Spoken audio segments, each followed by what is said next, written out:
या मोकळ्या वेळेमध्ये सुद्धा लोकांचं काम करता करता माणसं जोडूया, संघटना बांधूया, अशाच पद्धतीचा संकल्प आजच्या दिवसाच्या निमित्तानं शिवसेनेच्या आजच्या लोकसभा कोल्हापूर लोकसभेच्या आढावा बैठकीच्या निमित्तानं राधानगरी विधानसभेतल्या सगळ्या कार्यकर्त्यांनी अशा पद्धतीचा निर्धार केलाय, अशा पद्धतीचा संदेश आदरणीय उदयजी सामंत साहेब आणि महाराष्ट्राचे आपल्या सर्वांचे उपमुख्यमंत्री आणि शिवसेनेचे मुख्य नेते आदरणीय एकनाथजी शिंदे साहेबांच्यापर्यंत पोहोचवूया, अशा पद्धतीची विनंती आपल्या सगळ्यांना करतो. सगळ्यांचं मनापासून आभार व्यक्त करतो.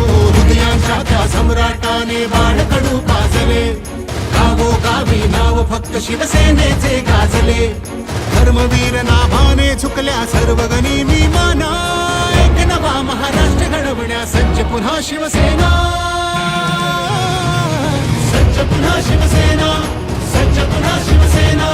समृद्ध नवा महाराष्ट्र घडवण्या सज्ज पुन्हा शिवसेना, सज्ज पुन्हा शिवसेना.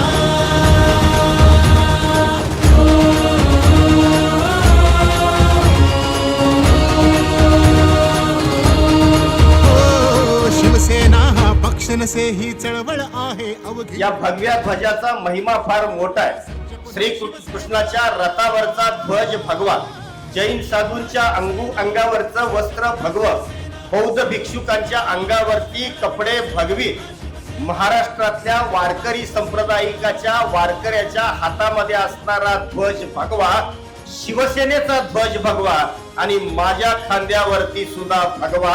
अशा या भगव्याच्या भविष्यासाठी महाराष्ट्रामध्ये होत असलेल्या या आढावा बैठकीच्या निमित्तानं या मतदारसंघामध्ये जी अलोट अशी या ठिकाणी एका फोनवरती जी गर्दी जमली, या गर्दीला भावानो या ठिकाणी मी मनोभावे नतमस्तक होतो. सुभेदार शोधला राखण्या गड महाराष्ट्राचा, नाथाला लाभला वारसा तेजस्वी भगव्याचा. ध्वज हा अटके पार वाहण्या ताठ मराठी कणा, एक नवा महाराष्ट्र घडवण्या सज्ज पुन्हा शिवसेना.